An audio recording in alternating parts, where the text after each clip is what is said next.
So tonight we have back with us for the second time, Mark Jones. Mark lives in Illinois, about an hour roughly outside of Chicago. And he's an online postcard seller.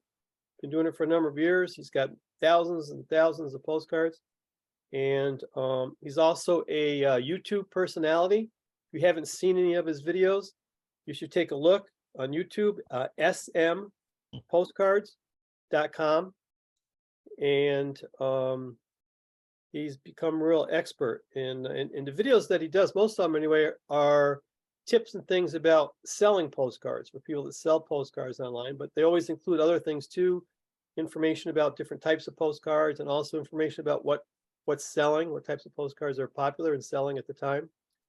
So those are very good. So I highly recommend that you, and he does them at least once a week.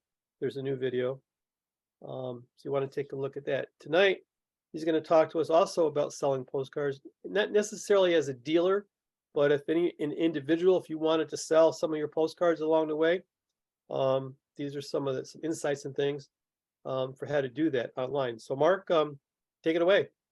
So yeah, I'm from SM Postcards, and SM is Shelly and Mark, but she has nothing to do with postcards. So that's our logo, that's YouTube, that's our brand, and everything is SM Postcards. We have over 41,000 plus postcards listed. We'll probably be around 48,000 to 50,000 by the end of the year. They're mostly divided back to Chrome.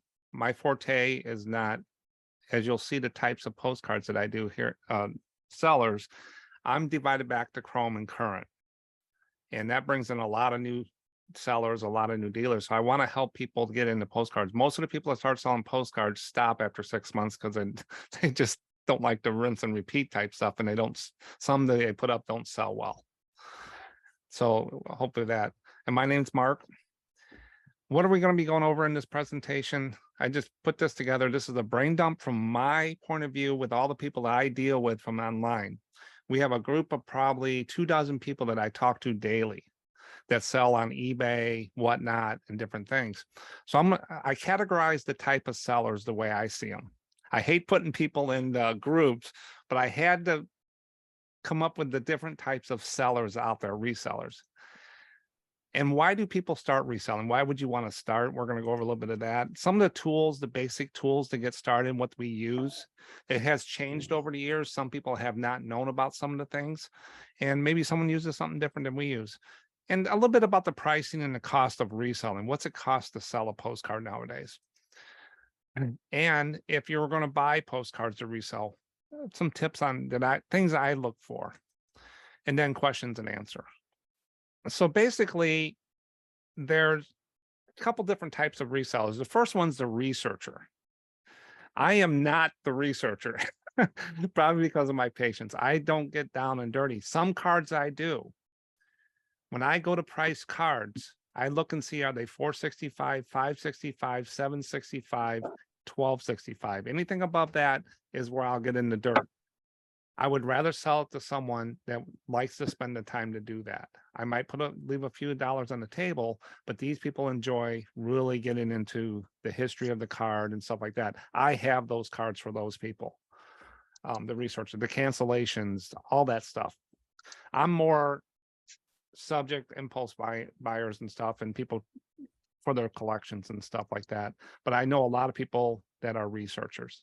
Great niche, high-end cards a lot, RPPCs, can track down a water tower in a field from 1906 and where it is. It's amazing. Then you got the lotter. These are the guys that go to an estate sale or a storage unit and they buy one and they get all these postcards and they have no idea. So they throw them in a box, put them online, and sell them as a big lot. My favorite type of seller for a reseller. They don't know anything about postcards. They're not going to search through them. They're not going to sort through them. They're not going to pick out all the good ones. These are the people you want to buy cards from. They just want to move them. Then you have the auctioneer. Been doing it for years on eBay. They'll put up 1,000 cards, have probably a dozen or 2 dozen auctions running of 1,000 cards each, single ones for $1 start, $1 shipping. And they just keep running them and running them, you know, a dozen times or so. And the ones that don't sell, they put them in lots. They're still out there. They ship in a plain envelope, no padding. They just make tons of money, but that's a lot of work. You got to put up 1,000 listings, then you got to mail out 1,000 envelopes and lick 1,000 envelopes. So those people are still out there. It's a model. It works. Low end cards. Sometimes you can pick out some of the other ones. Then you got the common seller like me. And this is me, a pilgrim. I put the listings up. I just price them. I do quick comps, see what they are, and just do single listings, buy it now only. I don't do auctions and stuff like this. Hobbyists come in, they got a good bunch of cards they want to put up and sell and see if they can replace. That's your common sellers. That's what you're seeing most of today is your common buy it now, one price, no auctions. That's what it's kind of moving toward. That's what everybody, the people want to buy it now. They don't want to wait 7 days anymore like they used to. But the auctioneers do well. And then you got the antique booth sellers. These are people that they might have online listings on eBay or whatever, and they have some cards they put in their antique booth. Or most of the time I see these are the people that don't want to deal with the technology. They don't want to deal with the online stuff, shipping and packing. They got a box of cards, they put it in their booth and they sell whatever. The only problem with that we see online is they've limited themselves to their local area where eBay is worldwide. But they're fine with that. I buy a lot of cards at antique malls. You will pay up, but they got amazing cards. And if you buy them, they keep bringing more. So those are the types of resellers. I deal with online mostly on there. And how do you start reselling postcard? I get this question probably daily. Why do we, a hobby, something to do? I'm retired. I retired early and I wanted something to do. I want to keep moving. I'm a business-oriented data IT guy. I like putting things together. This fills that passion for me. It's more than a hobby. It's grown into YouTube. It's grown into 41,000 cards online. The room's full on the shelves. So it's grown a little bit more. This year, I decided to pull back a little bit. I've cut my time down because it's just a lot. It was growing too fast. I needed to slow it down. Extra cash. This brings in a little extra cash. As everybody knows, when you retire, you don't have those big bonuses and stuff or whatever. So it gives us a little bit of extra cash to do a few things. So people look for that, especially during the lockdown. A lot of people went to reselling and they needed a little extra cash. And a lot of people have a lot of stuff. They've collected postcards over the years and it's time to go. And you're going to see one of those that I picked up this year. I say 55,000 cards, but it's more like 70 to 80,000 postcards. And really you can start reselling for any reason. Sell stuff out of your house, postcards, or whatever. It's a nice little bit of extra income. The biggest thing people don't do, they don't have, is dedicate time for it. They forget about it and they forget they sold something, didn't ship it on time, and stuff like that. There's rules that you have to go by. You have to, if you say you're shipping in one day, you need to ship in one day or you're going to get dinged at the end of the month and then you go below standards, or you just don't get, your stuff doesn't get put up in search where people see it on the first 2 pages. There's a lot of little learning curve with it. So you want to make sure you have some dedicated time. And do you have the right inventory? Putting up plain Christmas, birthday, bird cards, they probably will not sell on eBay. There's 7 to 9 million cards at any time on eBay. You're going to get lost in the mix. Not saying your cards are bad or your price is bad. They just get lost in the mix. The tools we use as online resellers, a lot of people say I need a scanner. Well, scanners can run between $300 or $400, or you can get a used one for $100. I tell people use your phone or camera at first if you want to. They're not the best pictures in the world, but they do sell. And then later on move to a scanner. I did one pack when I started selling postcards online with my camera.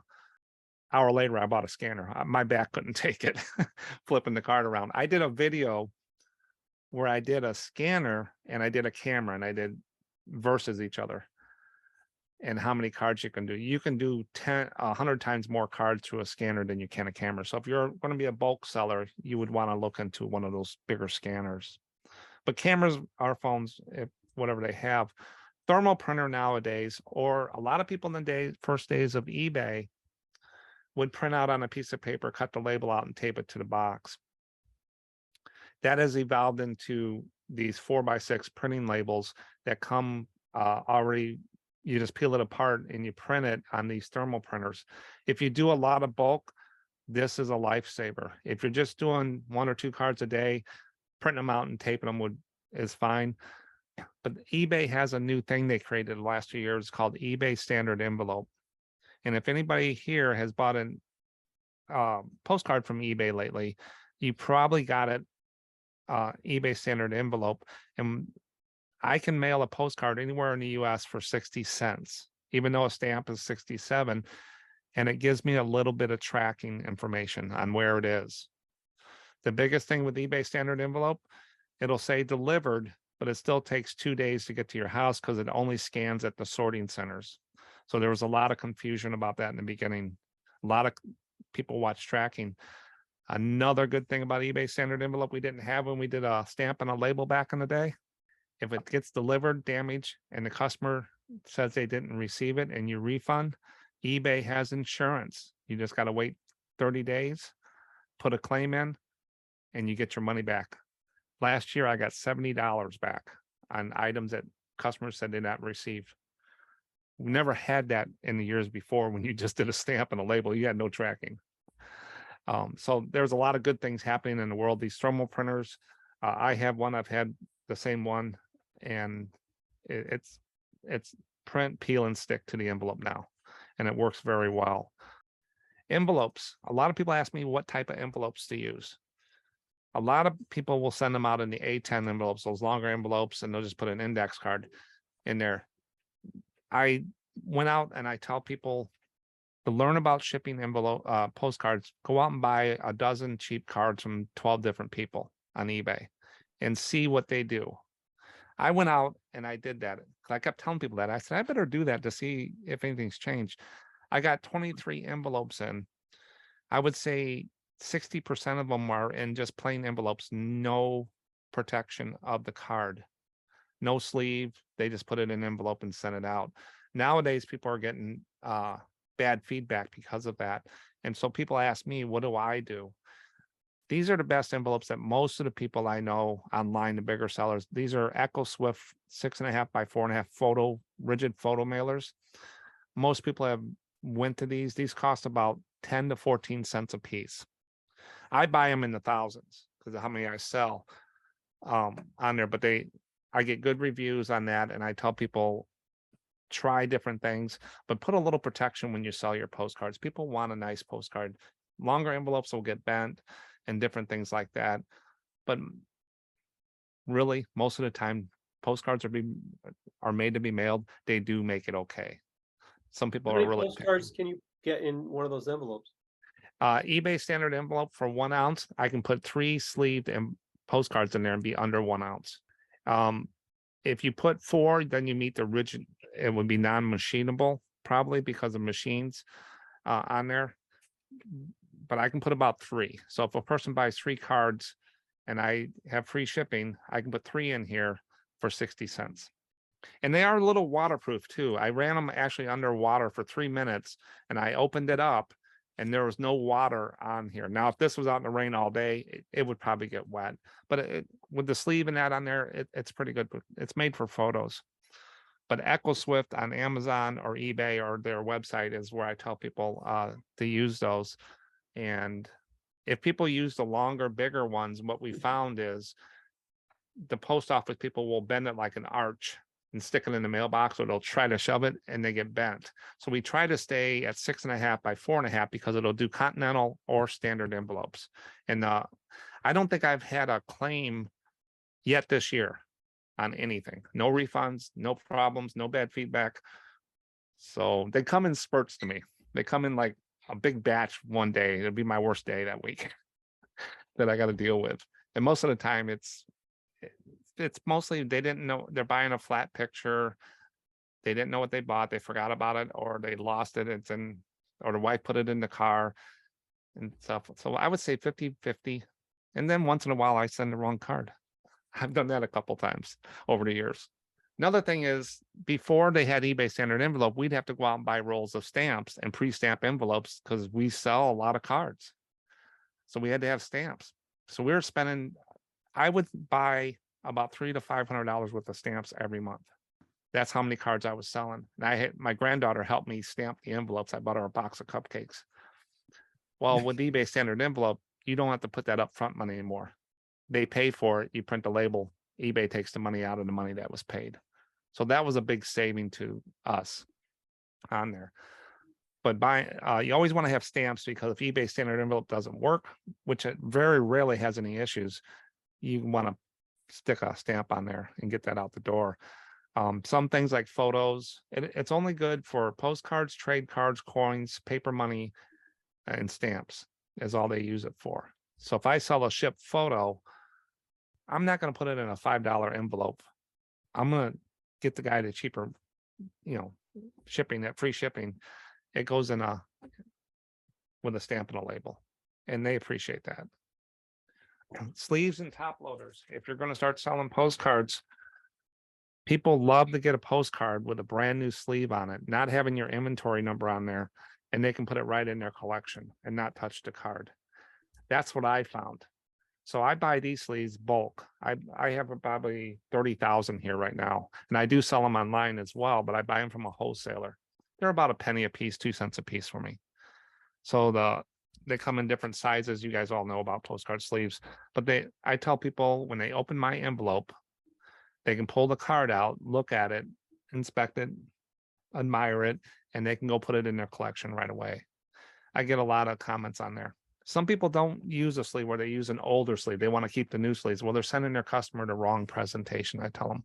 So sleeves are another thing. And if you're going to be a bulk seller, some people buy one of these from me. I said, you might want to buy a few more. And I give them deals. I don't mark them up that much, because I know everybody uses them.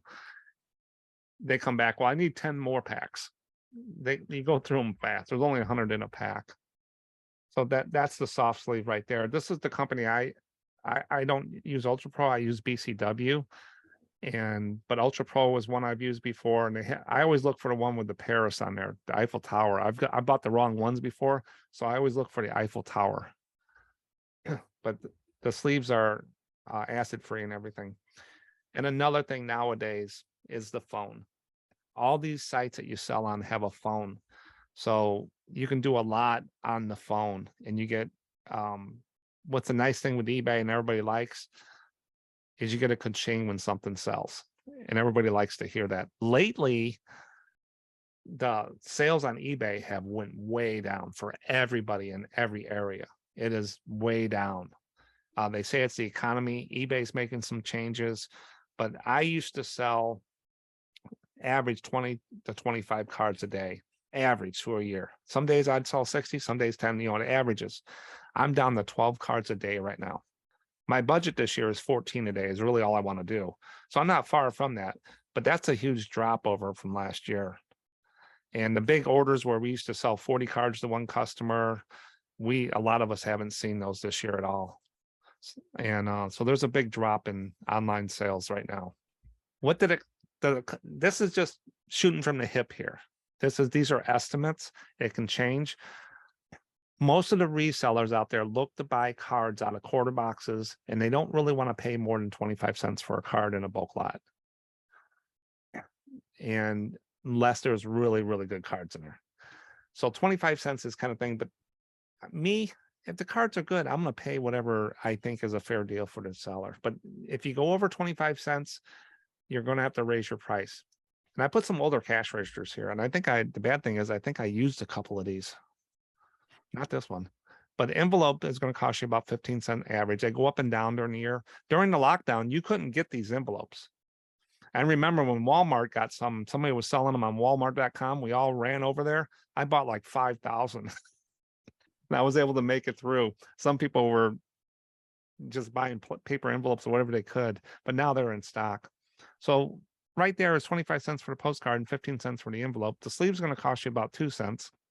The label's going to cost you a penny. That's the one I use right there, that register. I hated putting tape in it.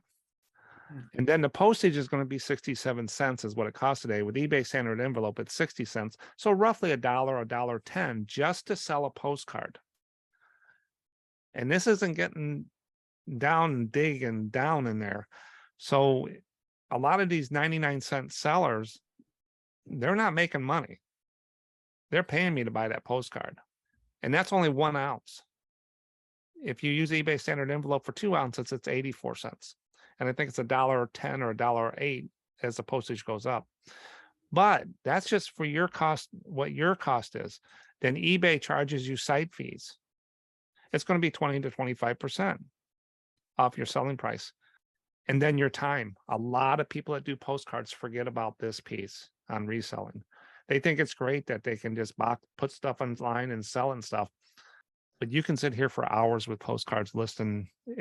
I list average 50 a day is my average. I try to hit every day for the year. I'm usually here 2.5 hours listing. How much is my time worth? How many times am I going to touch that postcard? I try to touch postcards. Like this one right here is a banner card of South Padre Island. Right now, I know that's a $4 to $6 card, just from my experience. So that's going to go up for $4.65. Right off the top, and free shipping. You're saying, well, shipping 60 cents, you're at $4. Then you start taking all this other stuff out. I make about $3 a card. If I sell 100 cards a month, that's $300. Most resellers, to get 40% profit at the end out of all reselling with taxes and everything else you do is good. Postcards are a little higher because you buy them for so low. You can sometimes get 50 to 60% and sometimes more, as you'll see at the end here, what I did when I went on vacation to Brimfield. It's amazing what you can find. But it takes a lot of postcards to put money in there. And this is just some of the fees. Buying postcards to resell, buying lots online. This year I had a goal. I wasn't going to buy any lots from any that's been online on eBay or anywhere. Most of them have been picked through. I have 41,000 cards. I'm just buying the same cards I probably got. So I wanted to go out and find smaller albums, smaller auctions, smaller places. And you're going to see how I did that. And it actually, my average sale price has went up almost $1.25 since January 1st by doing this. So my average sale price before was $1.25 cheaper. So now I'm putting every card I sell, I'm making an average $1 more than I was before by doing this little thing here. How do I think of this stuff? I have no idea. It just comes to me. But this is one of the reasons you want to be careful when buying lots online if you're going to sell. This is a listing. I know who this is. This is a seller that's getting rid of their backstock. $99 for a box of postcards is about the going rate, $100 when they start, plus shipping. So it's $17 to ship. So it's $99, so $117 for 1,000 postcards. So you're spending about 12 cents a postcard. But if you look at that picture, and I know it's a seller, those have been picked through. They're organized. They put them in a nice box. They've got all the good ones out of there. There's no meat on the bone there. And people will buy them and stuff. So you want to be careful buying from whenever you see a listing here, find the seller and go see if they sell postcards. Now, if they have a bunch of RPPCs and high-end cards in there, and these are chrome, I might buy those because that's their spoils. They don't do those. I do. So they might have some in there that they missed. But if they do chromes and everything and they're selling lots of chromes, they pick through them. And they're not worth 12 cents a card. Buying from antique booths is probably where I made most money per card on there. Find the baskets, the boxes, different ones, because they go to estate sales. A lot of antique people will go to estate sales and they'll get these small albums. Number one thing about albums, if you're going to sell single cards, make sure they're not glued in. If they're glued in, I just resell the album at the flea market. But I always tell people, number two thing when you're buying postcards from anywhere, smokers. Nothing against smokers and stuff, but you cannot get that out of paper. I don't care what they do. I bring mine to the flea market. Any kind of water spots and stuff like that. Sometimes you can't see. So you want to, that when buying online and stuff, but antique booths, you can actually pick them up. That's what I like.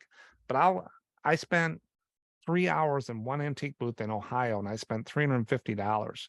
It took them an hour to log every postcard I bought. But I forget how many. The postcards I bought, the value, retail value, if I sold them all for the price I put, would be over $10,000. And I must have hit 20 booths in that place. $1 here, $2 here, $1 here, 50 cents. I went to one booth and it was nothing but motels, and he had like 25 cents on them all. I couldn't scoop them up fast enough. So antique booths, a lot of people say, well, they're too expensive. No, they got good cards. Buying from another reseller. I have a lot of friends in the postcard world. They try to sell me postcards, and they sell postcards. Red flag right there. I trust them. I have some people I do trust, and stuff like that. So if you buy them from another reseller, they've probably been picked to. But if it's a reseller that sells pots and pans or clothes, and they get a storage unit and they have postcards, they don't want them. They don't want to deal with them. So that's a good place to get a good lot of postcards. Even if you're a collector, say you get 5,000 postcards from somebody for $50 because they want to get rid of them. You can go through those, pick out what you want, and then go sell them to someone else at a garage sale or something. Yeah, on there. So resellers that don't sell postcards are really good. Buying from a collector. This is a passionate part because people are very passionate about their collections. They've spent a lot of time, a lot of years putting it together, curating it, cataloging it, know the history of everything. When I go to collectors, I'm very cautious of that. I appreciate all the work they've done. I listen to their stories. But the bottom line is I'm a reseller.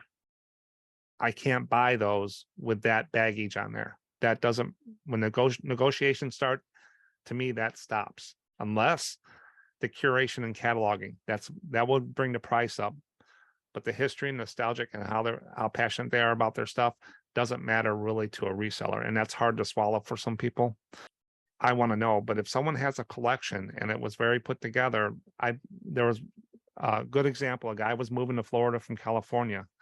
He had 8 albums, and I think you might have seen my videos on the 8 albums from New York. He just wanted to get rid of them because he didn't want to deal with them anymore. He was getting older. They didn't have room. He just wanted, and he spent years, all his life collecting these. And he sent me some pictures. I looked at them. And I said, I'll give you $1,200. So I paid about $1 a card or 80 cents a card. He was like ecstatic. And I said, by the way, here's $200 to ship them, because shipping that many cards, I want to make sure they do it right. So I give them a little tip most of the time to make sure they do it right. That was over 400 days ago, over a year and a half ago, basically. I bought those cards and listed them. I've sold 25% of the cards, and I've made $2,200 off those cards, and I've only sold 25% of those cards. The cards were all in nice albums and stuff, but he just wanted to get rid of them. He was a collector. Those are the collectors that have lost their passion for it. But you will get collectors, and if you are a collector to sell postcards, if they're cataloged correctly, there's 2 ways to sell postcards. I tell people you can sell them in one big lot and get it over with, or you can sell them by appointment. People come in, and this is the worst way in my eyes. You invite people to come in and look at your collection and buy single cards. That's great, but number 1, you have to manage those appointments. 2, you got all these people coming in your house, and 3, you're going to be left with all the lower cards, because all the other stuff is gone. You'll never get rid of it. So I always recommend to people, sell it as a whole. Get it out if you want. But if you want to manage the people coming in, cherry picking your cards, you're going to get left with the spoils. Unless someone that's cherry picking comes in and says, hey, I'll buy them all from you. Sometimes you get that. But that's the 2 ways that I look at it. I'm a buy it all guy, and you'll see that here in a minute. But curated catalog cards are great for collectors. I'm not a sorter. I'll just go out and grab out of a box this stack here, and I'll grab another stack, and I'll grab one from a different box. I don't even know if they're Massachusetts, Philadelphia, California, Hawaii. I don't want to put up the same card online every day. I want to have a mixture. It's like when you walk in a restaurant, you go there every day. You want to have the special every day because it's different than it was. So if I put Hawaii, Mass, they never know what they're getting. It's like a mystery box. But right now I pulled these today, and for the last 2 days, I've been putting up Pennsylvania, Philadelphia. A lot of these cards I can fly to because I know the Independence Hall or Ben Franklin's grave is a $4 to $5 card. There's too many out there. Last week it was Mohawk Trail. I can spell it in my sleep. So you get to know what types of cards sell and not. I sold a postcard of a lobster the other day. I am not going to research a lobster postcard, but it sold. I sold a deer. I sold a horn toad. A good one to buy right now and sells is a Texas horned toads. Every time I get one of those, it sells in 24 hours. Not for high dollars, but I don't know what's so special about those toads, but they sell. But being a collector to sell cards, those are the options. And I know a lot of people here are collectors and they're passionate about their stuff. And if they want to sell parts of it too, like, hey, I got all these New York cards, or break it up smaller chunks where people can afford it. But they will listen to your stories. They'll listen to how you got to where you are, because they want to learn. Most postcard people want to do. I sat for 3 hours one day, listened to a guy. I only bought like 100 cards, but I listened to all his Navy ship stories and I learned stuff. And there's a lot of history on them. And I was able to sell some of the cards with some notes in there and that. So, but being a collector, if it's time to sell, think about it. To cherry pick a big collection and piece it out is a long time, a lot of work. Buying at auctions. You're going to see in a minute there. I love going to auctions. I love finding these albums. The last auction I went to, had 2 albums. I got one for $40 and one for $70. I wasn't going to go over $100 total. I said at $50 a piece, that I'm holding ground. I couldn't help myself, but I got like 400 or 500 cards, I think it was. I did a video on it. They were all in good condition, not a smoke smell, mildew or anything. And there were motels and just stuff I sell. And I was able to list those pretty quick. Did you know one thing about motels, Mike? I did a video on this. If you get a motel card, say this is a picture of a motel and there's the room down here. Say there's a picture of the room and there's a TV in there. People collect that card if the TV is on. So look at the TV on the postcard, and if the TV is on, you get a couple extra bucks. Another kicker, trifecta of the TV card. If you got a picture of the room with the TV on, picture of the sign, and a view of the hotel, that's called the trifecta. Couple more dollars. So things people collect. I bought a collection from Mary Martin's auction on Coca-Cola signs on postcards. I bought like 60 cards. I did in the video, I said, try to pick out the Coca-Cola signs, and I kind of slowed it down so you can, it took me a few minutes to find a couple of them, but they do sell. You get a couple extra dollars for that. Coca-Cola signs on postcards. You gonna tell us the story about the waitress? Yeah, it's in here. That's a once in a lifetime deal. But auctions are a great place. You can get them cheap. I'm telling you, when I walk in the door, there's 2 or 3 other postcard guys, ephemera guys there. And we just, it's like the old West. We're walking each other down. And they know that I'm not going to stop if I want something. But we usually give it a little bit of room for each other. But I walk out of auctions pretty well with some good cards. You get to look at them first at the auctions? Yes, you get on the table. Right? Yeah, and some of the local auction here with the lockdown, he went to online. So he does a lot of live and he does some onlines. But you can go in, it's only 20 minutes away, so I'll run over there and I know Jerry and he'll let me in to look at stuff. So, but I've bought some really good cards and what they do is they come from estates a lot.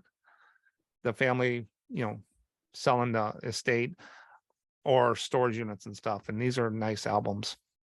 I also buy photo albums of family photos and stuff.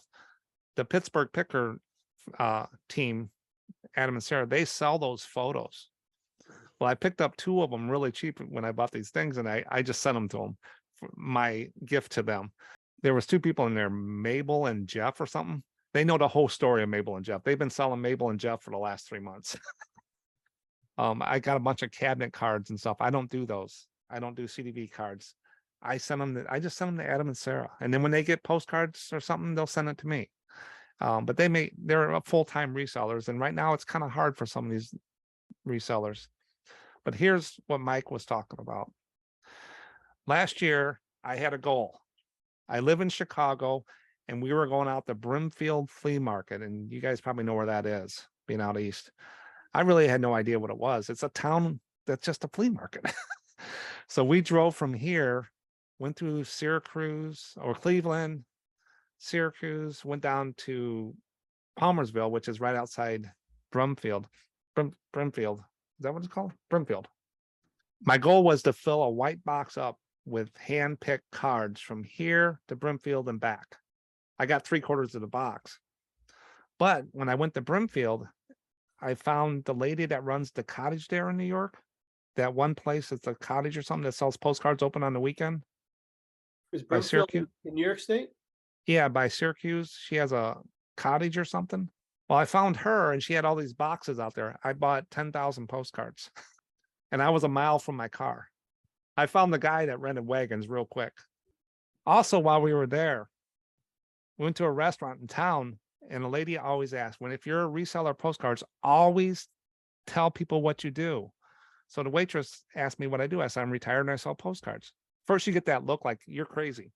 But she said, I have some postcards. I said, okay. So we met up the next night at the restaurant and I was sitting there at the table and she says, here's the album. I couldn't find the other one. And this is the album right here. And this little Betty Boop thing, this was outside of another restaurant. This was handmade by somebody from the family in that town. So I took a picture of it and that's what I use here. But that album there, I went through it real quick and I said, I'll give you $60 for it. She's, oh, $60? Sure. I just looked through it. It was Christmas cards. They're kept well, but I knew there wasn't a lot of money there, if not fast movers. What I saw, some railroad cards that would go fast. I think I could get my $60 back in maybe a couple months. I come home. I found this card in the back of that album. Santa Claus dressed up in Uncle Sam suit, hold to the light, where you shine a light through it, is a holy grail of these Santa cards. I knew it was special, but I've never seen one.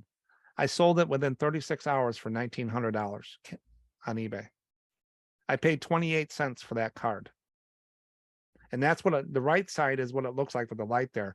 But if you notice on there, see the little black marks on his beard? There were some marks on the card and it's still sold. I called it out and stuff like that. The guy that bought it was in Minnesota. He was so happy to get it. I guess, so if you see these hold little lights or have one, these are very special. Now there's this. How did you price that card how did you know? I knew it was about 300 to 600. And I went out and talked to my friends and one of them went on WorthPoint and did some digging and research and found one that sold about 4 years ago for like $1,800. Okay. I found only a couple more that were about 1,200 to 900. So I shot for the moon, $1,900. I had best offer on it too.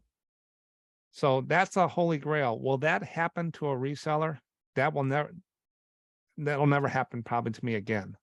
But all I was looking for was that album and I didn't see it in there. And there was 2 other Hold Little Lights in the same album. And that album has become very good. I've actually tried to text the waitress because I wanted to give her some more money, but she hasn't responded to me. And I have her number. So I don't know, she thought it was some kind of scam, whatever, and blocked me, but I can't get a hold of her. And that's way over there. But I do have some couple $100 for her. And I will do that. A lot of resellers wouldn't. I do. I felt bad. I was in there. I didn't see that card. Hold the Light postcards are probably one of the most looked over cards when you're looking through boxes because you got to touch them, feel the thickness, touch the die cuts that they're Hold the Light. Because if you looked at that Santa card, it doesn't look like a Hold to the Light card, but the right one does. So you either got to hold it to the light or touch the die cuts. I don't know how many I've missed, but I when I feel a heavy card, I pull it out and just see. But Hold to the Light Santa, Uncle Sam, if you have one of those, can't retire, but it'll be a nice plug if you had it on there. And Mike, I do have an April Fool's video coming this year. Okay. He's in it. So, but $1,900. Now, if you break that $1,900 down, I paid 28 cents for the card. So it leaves me 1,880 cents or whatever, 999.80 cents. eBay got their cut. There's a chance that could come back because I have 60-day free returns. And they can do credit card up to 180 days. So that $1,900 got broken down. I think I ended up with maybe 13 and stuff. By the time taxes, you got to pay. I pay taxes quarterly and stuff like that. So you will lose a little bit here and there. But the guy put feedback in 2 days later and said everything's fine. So I was pretty comfortable to do the video and say everything's good. And it's been long enough now where it's fine. When you sell something over $750, or is it $550 or $750, you have to do signature confirmation when you mail it per eBay. This thing was put into a rigid mailer envelope, baggie, box, in a box, in a box. And I did mail it. Everybody says, you're crazy to mail it. And I did insure it up to this amount. And I have a receipt, for that. But my total loss, if I did lose this, is 28 cents. My possible earnings is 1,900. So, but this is a great card to look for. And you will see other Santas out there that are not Hold the Light with the same suit and his little Captain Morgan leg up in the air thing. You will see the same thing here. And that's what threw us off in the beginning, Mike, was we saw the same image, but it wasn't a Hold the Light. That's the key, HTL, Hold the Lights. And then what do I look for? I talked about it. I look for small lots this year, smaller lots, pay up a little bit more, but you get more unique cards. People want to, and some of them collect. I'm not a collector either. I will collect some cards. I collect novelty cards. I got a whole box in the closet of different novelty things, squeakers and spinners and stuff, but I'm not a collector. I'm more of a seller. So I buy to sell, my wife buys to keep. I look for things that never been online. I look for the antique booths. I look for the flea markets and stuff. High sell-through rate. We're going to get into sell-through rate here in a second. It's another little tool that you can do in your header, and real easy to do, to tell there. And plus, I already did the work for you. If you want it for free, I'll show you how to do that. So this was one auction buy. 692 cards. I got this at the local auction. These were all albums. The things on the right there were movie scripts. They're like the promo things they did back in the day of different movies with the scripts and the 8x10 photos. I never had those before, so I paid up a little bit for my education on there. Haven't sold a one. So there's like Clint Eastwood, some National Lampoon. And I'll tell you what, I should have smelled those. They have that basement moldy smell. It took me forever to air those things out. That paper they used was like a sponge to that stuff. And what that smell is the deterioration of the paper. There was no mold or mildew. It was just the paper was getting old and the way they had them.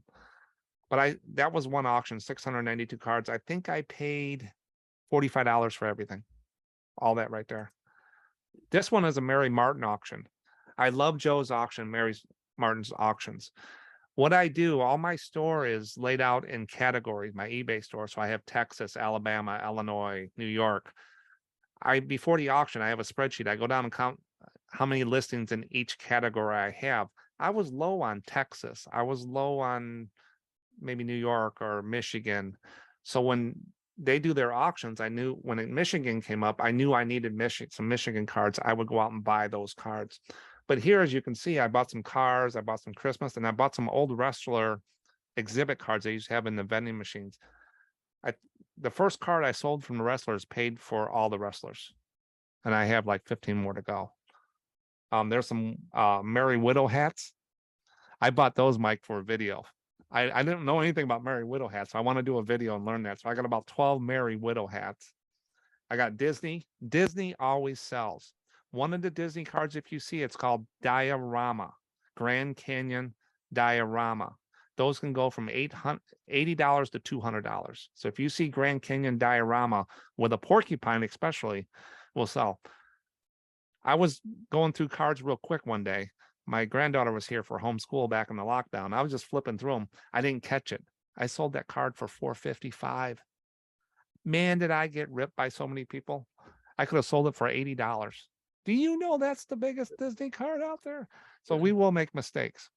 But I got some YMCA cards. A lot of people why'd you buy all those YMCA cards?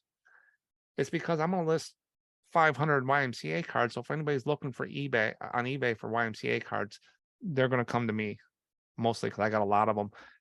YMCA banks, post offices, all that really goes by town. If they're discontinued post offices, but it's really by the town. So if you have a YMCA in a small town, and you might get more money for that. And I got gargoyles there. I bought a pack of gargoyles. And the reason I bought that, some of them are from Notre Dame, that church that burned down. So if I was going to do any research, that's my bird, by the way. He's in here. He's not happy. So those gargoyles, but that's another online Mary auction, and there's shipping involved. So you have to be careful what your price is. This here is 55,000 postcards, is what me and Daniel agreed on. Really, there's 70 to 80,000. Daniel is a reseller online. He has a full-time job, lives in Nashville, Tennessee. He's a fan of my videos. He watches all the time, and he called me or sent me a message, and we talked. He wanted to get rid of his cards. He lived in a 2-bedroom apartment and had all these boxes in there. His wife wasn't too happy, but he wanted to get down, and he wanted $10,000 for all this. And I said, you're not going to get that. There's no reseller out there is going to give you $10,000 for this. They just don't have it these days. And we started talking. I told him 2 ways to do it. I go, what is your bottom number on that? He said 6. I said, would you take 4? I paid $4,000 for these cards. By the time me and my father-in-law went down there, which is a 6-hour drive for us, hotel, gas, and everything, I was into it for $4,400. With all the cards I got, me and Daniel figured up I paid 8 cents per card. I've sold $189 worth of this already. I'm not doing well, but I have a lot of things in front of that already I have to put up. It all fit in the truck, and a lot of it's already cataloged and curated in like states and stuff, so it's well done.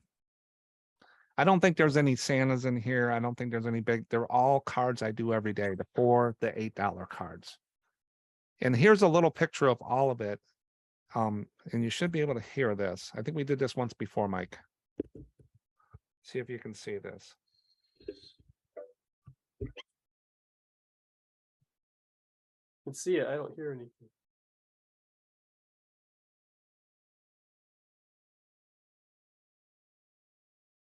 We hear nothing. I'm hearing nothing. Yeah, there's no audio, but So that's the picture. You can hear me now, right? yes. Yeah. I don't know if you heard the music. The system might have blocked it, but that was my part of the video that showed everything laid out on the tables and how much it was. It took me and my wife about 25 minutes to bring it all downstairs. Neat thing about that is I'm in contact with Daniel. We talk constantly, and he's happy that I bought him for 8 cents a card, even though he wanted 10,000 at first. He's very happy that he got rid of them. Daniel and me are going to be doing a video soon. Daniel has taken on not the front of the postcards. Him and another lady are working on transcribing the backs of postcards. The lady that he knows has created a website that actually transcribes. I guess she's done millions of postcards. So it's kind of like that genealogy stuff search. You can go in and type a name in, and you can actually track down somebody through postcards. They actually tracked down a lady just through postcards, her life story. So we're going to do a video, me and Daniel, and he's going to try to prove to me that I should be looking at the back of postcards more, because us resellers worry about that, the front of the postcards. And so we're going to do a video, but he's going to teach me about that. Yeah. And so they're getting into that. So that's a whole different area than I do, but there's a lot of people out there that look at the back of postcards for the certain people and be able to trace them. So that'll be coming. Well, Now, one of the great story for like a TV show, like a CBS Sunday morning show, how they could track down the ladies, like they would do that, I think. Yeah. So one of the things that they want to do is they want to connect to eBay, and you can connect to eBay through the technical stuff, and they want to grab the postcard pictures and the back. They don't want to resell them or anything. They just want to transcribe what's on the back automatically through the computer and catalog that for searching. So that's their goal. That's a big hurdle, but right now what they do is they scan them in and let the system do it. They buy the cards. I've noticed most of the postcards I got from Daniel are undivided backs and divided backs, and they've been posted. Most of the time I get cards, a lot of them are not posted with the ones I deal with. So I got to ask him that. Did he just buy lots that were posted to get that information? He's a pretty smart guy. He's pretty sharp. Now, one of the tools that I brought out in my videos this year, I have always used and I share with people, I'm very transparent in what I do. There's some numbers I don't give people, but I show people stuff. If they have a question, there's nothing to hide on it. Everybody's been selling postcards for 100 years or shipping postcards, but sell-through rates. This was a pretty neat one I picked here to show. This is a video that's coming out soon. I know every time I look and go to list postcards, I either got Mount Vernon, Niagara Falls, or Cypress Gardens in there. There's so many of these. And I said, what is Cypress Gardens? Well, in 1936, Cypress Gardens opened up down in Florida. It was the first tourist attraction in Florida. It was really big. But when Disney came in, they lost a lot of people going to Disney and stuff. So they had to shut down over the years, and they tried to recreate it. It's called Florida Legoland now, and there is a piece of the Cypress Gardens there. But this was a neat postcard here of the water skiing. That's what they were known for. And on the right one is a little different Cypress Gardens card. There's 2 cypress trees, and at the bottom, it's for the Pan American DeSoto Exposition in Tampa, Florida. But at the bottom, it says the picture was taken in Cypress Gardens. So if you're a Cypress Gardens collector, that would be a card I would want. I don't have that card. This is just a picture. So that's what people want to look for. And it's got an airplane. It's got a lady, a guy, cypress trees, Cypress Gardens.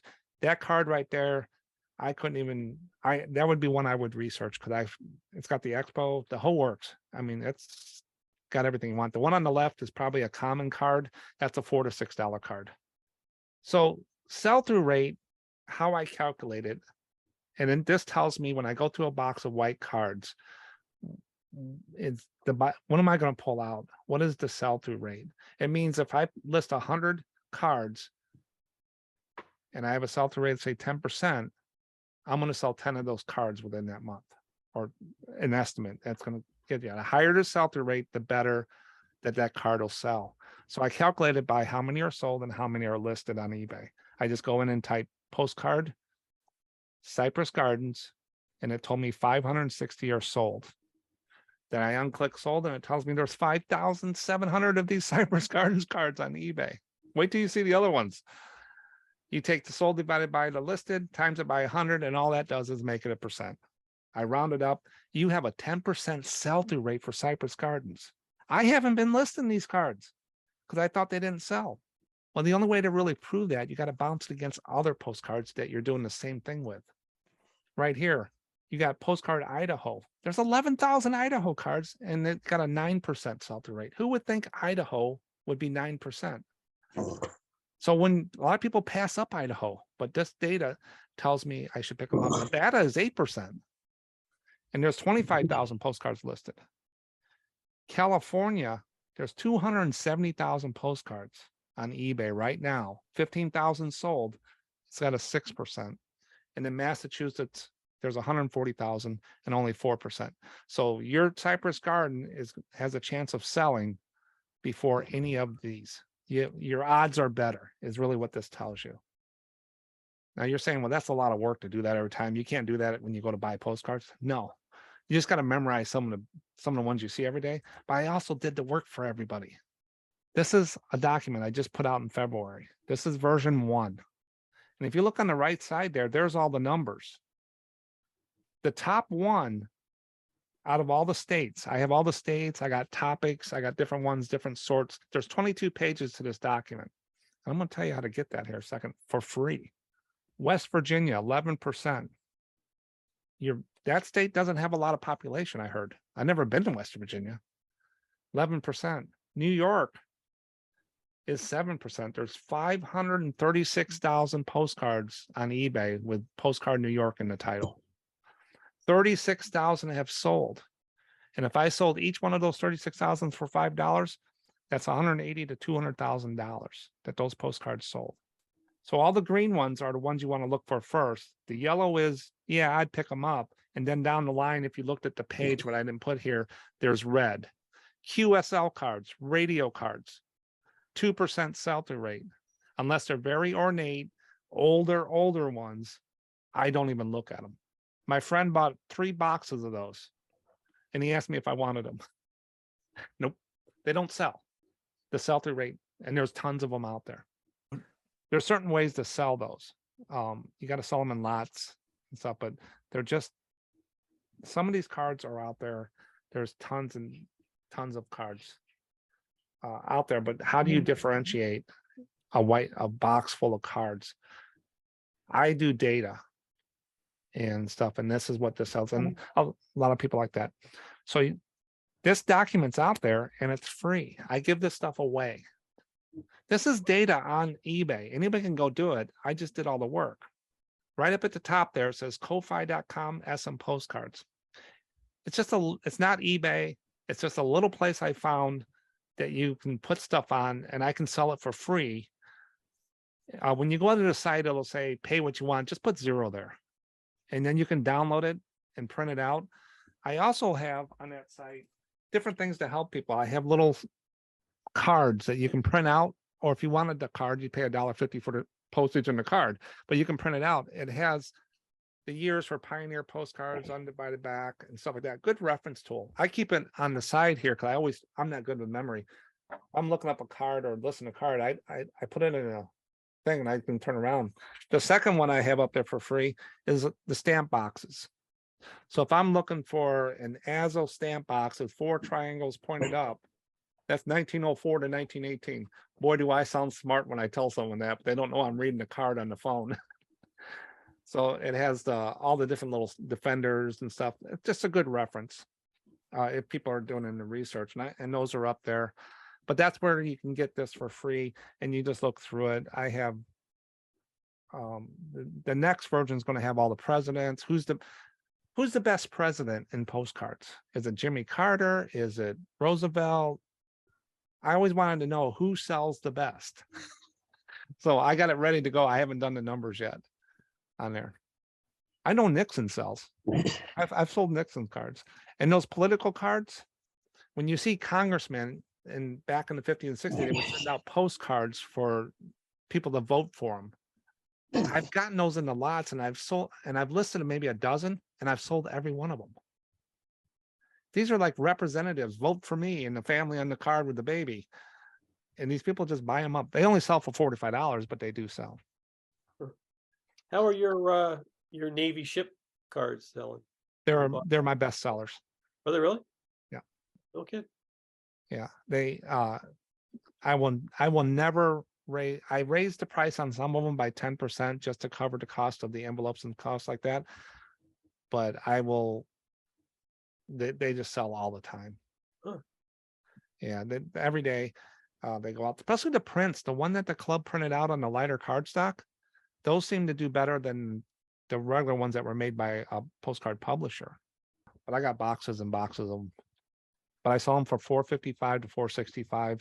People come in and buy 10 of them. They'll buy 5 of them. If you buy more than 3 cards, you can get 15% off. And by the way, Mike, your code is still good for 30% off for your club. That's always been out there. 30%? Yeah, that code I gave you. Yeah. I'll resend it to you in It is? email. Yeah. You want to email it to me? Oh, I can say it's WNY for West New York postcard, all one word. If you buy something from SM Postcards, no matter what it is, at checkout, put that in, you get 30% off. It's good forever. Well, thank you. Yeah, I've used it. Yeah. On there. So if you see something, or if you got questions, just send it to me and stuff like that. But so that's my screwy picture of reselling world, if it made any sense to anybody, if it helped anybody. But that's how reselling is.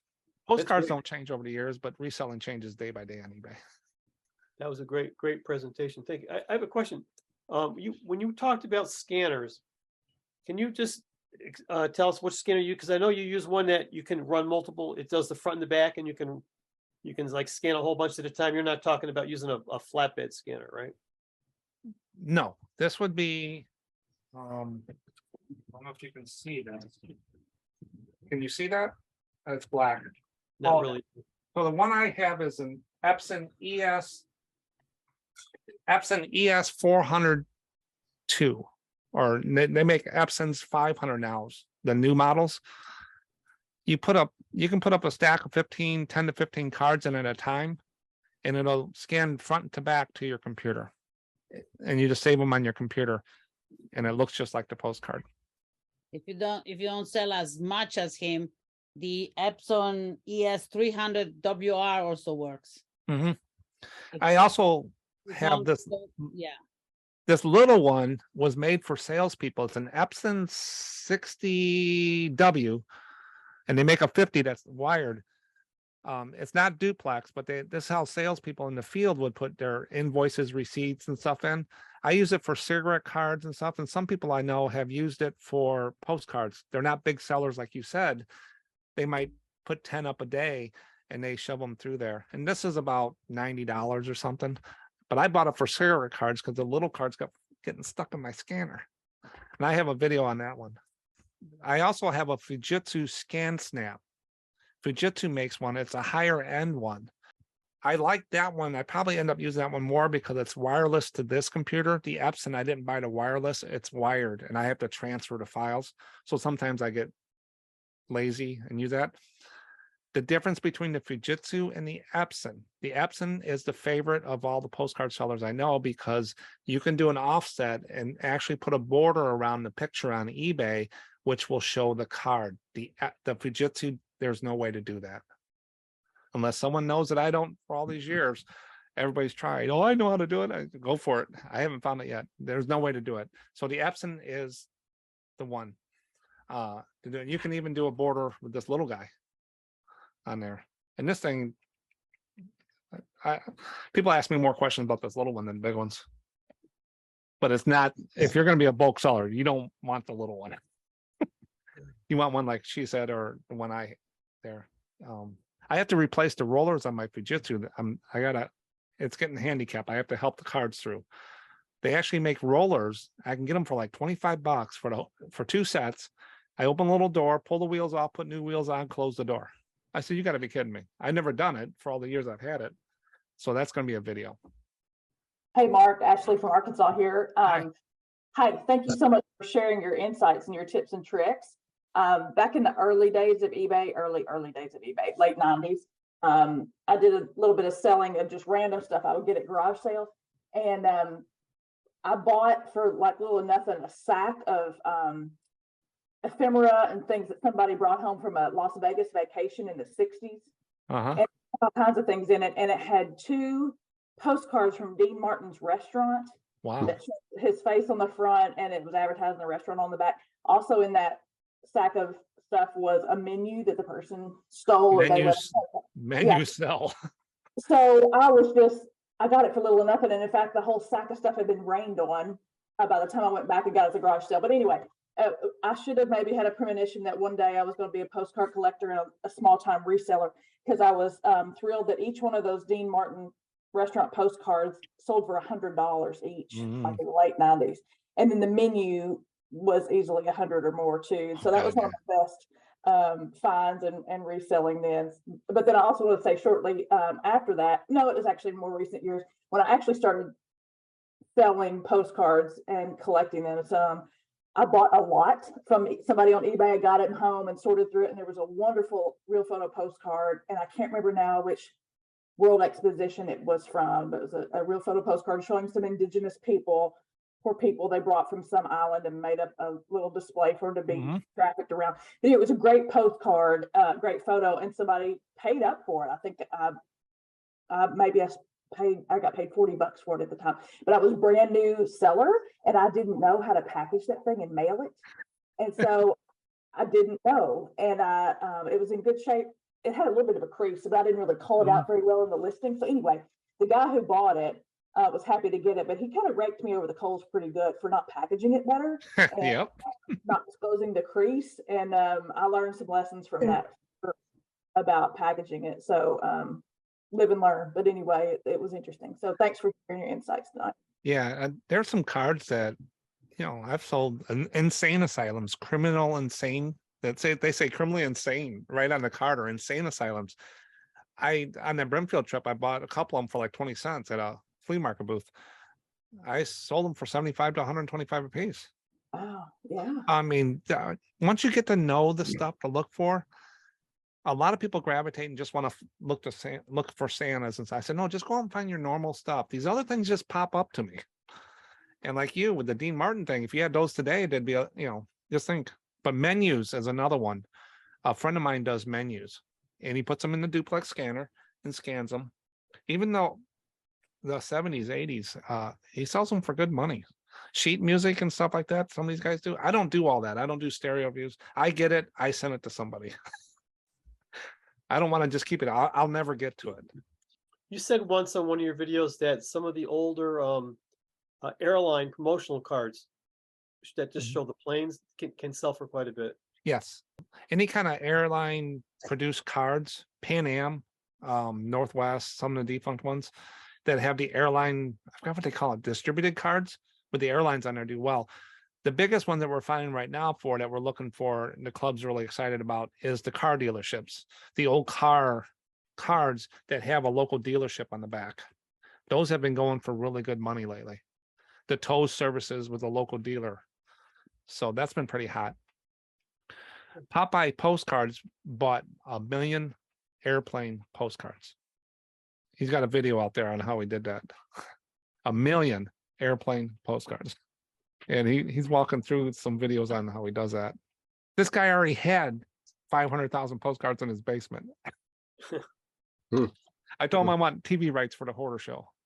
Hi, Mark. Yeah. I really enjoyed the presentation. Thanks. Those EcoSwift envelopes you mentioned, Mhm. I had to stop using them in my my eBay selling.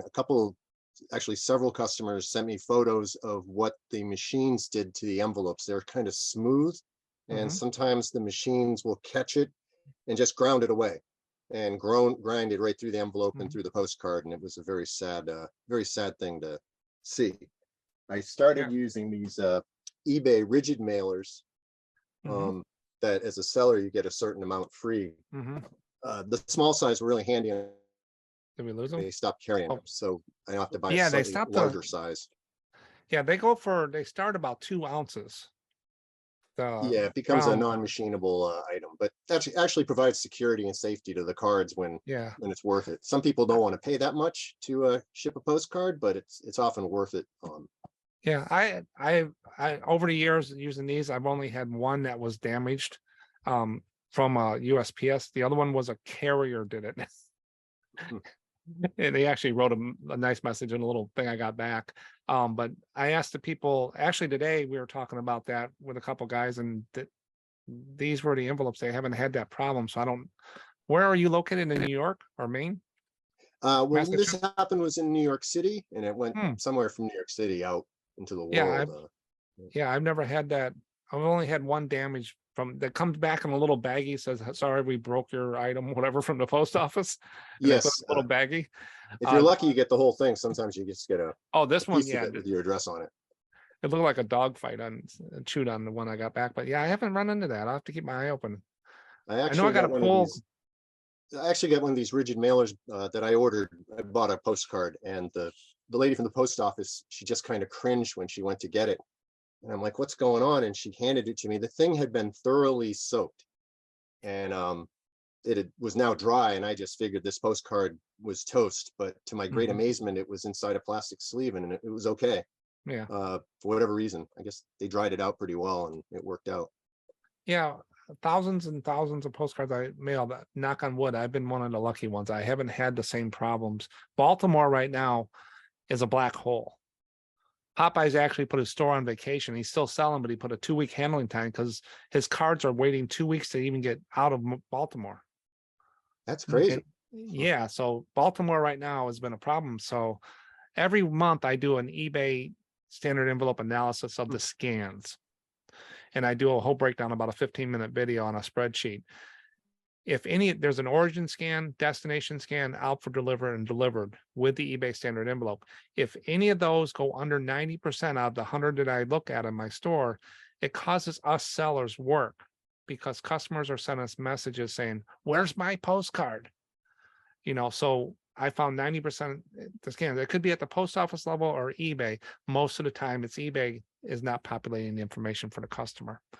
But it's matured. It's a lot better than it was. But I had 5 no scans last month. That hasn't happened for a year or so. So there is an issue. The post office is making a lot of changes. I also heard they're getting rid of first class and combining it 3 of these things into something called special ground delivery, and it's going to take longer to get things. So that's what I heard in the rattling of the bushes. So if you hear something about it's going to take longer for first class, and because they send everything ground now, they're trying to. Priority will go air, but anything first class is just the Pony Express. But the average day out of 100 mailings in January and February is still 5 days from my house to anywhere in the country that I've sold it. So that's been pretty good. A couple of states are like 9 and 10, but the average is 5. And I ship in 1 day. If you buy something today, it goes out tomorrow morning. And if I'm going to the store, you bought it at 3 o'clock in the afternoon, you might get it in the mailbox. If I go by the post office, because I can just drop them in the blue box. Well, from Rochester to New York City is about 6 days, 7 days. And it's gotten Yeah. longer. Yeah, Philadelphia is one that I always have problems with too. Anything on the East Coast seems to get the extra days. And getting anything out of the East Coast seems to be a little bit longer, is what the guys told me. So the one that takes the longest is going to Montana or Oregon, mostly Montana. They got one mailman out there or what? It just takes forever. Texas, I sell, for some reason, all these years, I sell more stuff to Texas. That's predominantly Texas is where I sell a lot of stuff to. Every month on a monthly average. So I think eBay's got my radar pointed to Texas. What part of Texas? All over. All over. Yeah, Yeah, it's over in New Mexico and Texas. Yeah. I Also don't know. West Texas also. Towards New Mexico. That area up there over there. Yeah. Huh. Now Is that right? a lot of people charge for shipping. A lot of people do free shipping like me. I do it as a convenience for the buyer and me. It's like, hey, it's 67 cents. I'm just 60 cents. It's free. And now my other higher end cards, if a card that are $15, 20, you can only sell an eBay standard envelope $20 and below, or a total of $50 for an order. So anything over $20, I have a shipping thing that says calculated. So if you're in California and I'm in Illinois and you bought it, it's going to take your zip code and my zip code, and it's going to calculate the cost for you. But on free shipping, it's already built into the card. It's not free. I built the 60 cents into the card, but a lot of people think it's free. Unless they ask, I don't tell them. Just buy it. But the biggest thing is, on the bigger items on eBay, if you have a $50 vacuum hose that you sold and you said free shipping, when the customer says, oh, that was the wrong one, I'm sorry, it was my fault, and they send it back to you, and you have to refund the whole thing. It's all built in. Where if you separate the shipping and the cost, you don't have to give them back that shipping. You can give them back just the cost of the item. But if you do free shipping, you got to get everything. But also eBay takes fees off your item, your shipping, and sales tax. The reason that they take fees off of shipping and the item, because years ago, people found out that they were only charging you fees on the item. So they would sell a vacuum cleaner hose for $1 and shipping was $60. Well, they caught on real quick and they said, hey, we're going to charge you on both. That's what happened there. Now, I didn't sell back in the day that they sent checks and all that stuff. I was busy doing other things. So I'm from the days of the stuff here, but I've heard stories of people waiting for checks to clear, and it's changed. But the marketplaces have changed. HIP postcards used to sync with HIP. I don't sell on HIP. I don't sell on Etsy. I only sell on eBay now.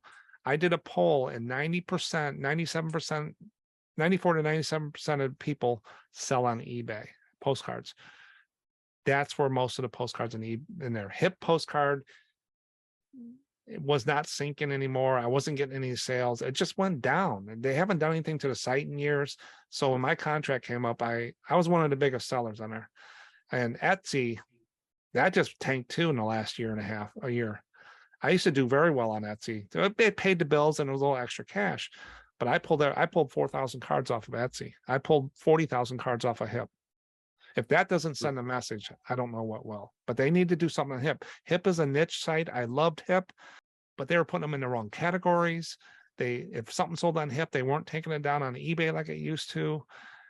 I had 40,000 cards on eBay. I had 25 on HIP, and I was getting charged for 40. They didn't know what was going on. So I said, no, I need to pull off of here for a while. So, but those are the sites. Most people now are selling eBay only. Del Camp, the international site, that Del Camp site or something, they sell stamps, and they have the most postcards ever. That's more international, not too much for US, but some people I know sell there. Well, Mark, thank you very much. Thank you. That was very, very good presentation. I think Yes, Yeah, I thank hope you, it was Mark. helpful. very good. And nice seeing everybody. And if you got any questions at all about anything, you can go to the website or Mark at SMPostcards.com. Go and subscribe to SM Postcards on YouTube. And I do polls every Saturday. The one I just put out today, do you end and relist your items? That's a little trick they do on eBay. They knock their whole item down and then just relist it. And it's like a new item to eBay and it sells. And right now, 70% of the people do it, 30% don't. It's kind of a thing. But I ask questions like that every Saturday. I put a video out every Wednesday. I try to do 2 Saturday videos and stuff like that. If I go on a trip, like I'm going to a reseller meeting in Cincinnati in September on a riverboat thing. A lot of other YouTubers out there. I'm going to take videos of that. And we're going to Ohio or Indiana. I don't know where she's got me going, but it's a flea market with postcards. We're going. Hey, Mark, what's the answer to your question to us about which president postcards sell the best? I don't know yet. I haven't done the work. Oh, okay, I thought you knew. Okay. Yeah. Well, the big thing right now is Carter. Carter, sure, because he's He's not What doing he well. said on the chat, they think probably Kennedy maybe, but Yeah, Kennedy is probably the gravesite, his home, and Carter. the one with the postcard that has the little depictions of all the places on the grassy knoll, and they have a little map. That one seems to sell the best for me. The other ones do sell on there, and then Nixon, I've sold him. But a lot of people, when someone's not doing well, like Carter or some actor dies, a lot of people jump in there and raise the prices. I'm not that person. Maybe I'm doing it wrong, but it's like, I can't do that. So you're not an ambulance chaser. Ambulance chaser, that's good. Yeah, like when Star Wars, when Carrie Fisher died, I had tons of Princess Leia. They all sold. I'm just not that type of person, but some people do that, and they're there to make money to raise their family and stuff. But I know I bought 700 president postcards from Mary Martin auction. People said, "What did you do?" Well, you know, the good thing about that is every one of those is basically a $4 to $7 card. So I got minimal research. I can put up 700 cards in a couple days. I'm done. Come get them. And they do sell. They pay the bills. You need filler cards. You just can't do all high-end cards, and unless you're a hobbyist and stuff. But if you're doing this full time to pay your bills, you need all the different types. I sold a New York card, Mike. You know what it was? Oh. Everybody laughs at me. It was a plate with a piece of meat on there. I think it was turkey. It's not this one, but it had a piece of meat on the plate. Had nothing on the back. Publisher is from New York. I put the title, Postcard Dinner New York. And I sold it for $5. A piece of meat with a fork in it. funny. I They forgot, buy- I got a whole stack of Jimmy Carter postcards. I have to dig them out again.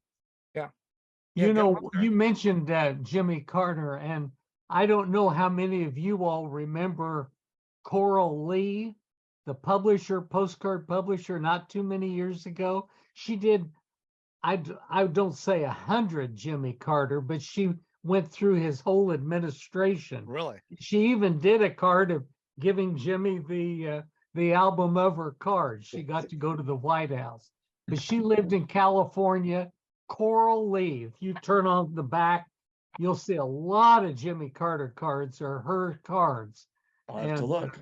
Yeah, she did a Reagan set. She did Jimmy Carter especially. And anyway, it was fun. Another one that sells good is Nixon in China. When he's Yeah. in China shaking a hand with somebody, that one sells. Not I for think that's probably Coral Lee too. You look Okay. on the back. Yeah. Now Washington D.C. postcards, are they too common to sell? I mean, are there too many of them? I did a video on that one. The same with Thanksgiving cards. Are there too Here- many of them? Here's Washington DC right here. Hey, Washington. Yeah. And just when I was saying that, my friend sells a White House postcard. So they all sell. It just how fat You the know- sell-through rate helps you. Jim, you had a Several postcard. years ago, I Oh. saw a friend's collection of Washington DC, and it was fabulous. It was gas stations, it was apartments, it was, drugstores, and it was wonderful. I've never seen any of them before.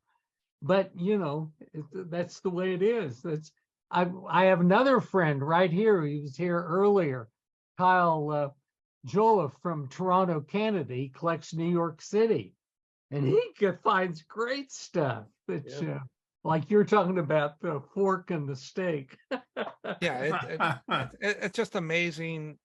And people say, how did you sell that? I said, I listed online for a good price. People want it. You put good stuff up that people want with a good price. You ship in one day and you back up what you do. I do Right. 60-day returns for any reason. People buy dresses on eBay. They go out to dinner and then they bring it back and send it back. Yeah. People get all upset. Well, yeah, you're renting your clothes. That's 1 out of 1,000 people. I don't get Yeah. scammed that often. That's good. The postcard people are pretty good. And they will leave feedback. If you want feedback, sell postcards. I mean, the toy world, I would get feedback, but postcard people, and it's always good to work with you and stuff like that. They'll tell you if the shipping's bad.